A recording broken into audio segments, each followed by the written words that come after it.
gedreig o ha jaarlijke is en jaarlijke is je over zich heen maar ach ha volle shock kre niet joen zich hier. Ja, klonje Ha bri. Agus ha mis. Son ha shin gejiffen. Son ha dan je fuse kantin shin. Son nog goed je joen zich het gaan. Ha de kutje. Lekker bij. Kutje kun jiks spi. Ha na fars voor in higherslag sa tors spek am shes voor. Ja, shin je son ik kan een horst de raas maar roet highersnach. Shin roet as een femigheid maar kan een son eerst geweest. Wel, I'm misschien radical gaan te weg met zo'n galig eitje en vergalpen. Ach ja, shin een national je hakken. Agus céidir ba cháir sin dhéanamh. Rutan mar seo rutan bice dáiseach is nóir sin na sáte ha nearstthug éir sin barach munecha nar a duine tar náige agus tíach céimen an bice seo céimen an bice tíach nearstthug lá seo lá.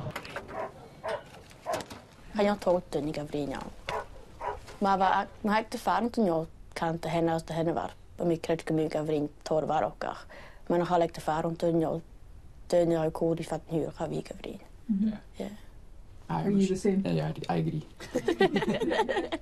Yeah, I definitely agree. I think unless you're not speaking at home, it's definitely going to die down. And I think less and less young people should out less, so they're not interacting with people who have Gaelic, and they don't know about it as well. Yeah, but you had it in school. You went through Gaelic. I had it, yeah, all through school, but didn't speak it as much as home as Kirsty did, and like with grandparents and things like that. So I think unless you're speaking at home, you will lose it. Like for me.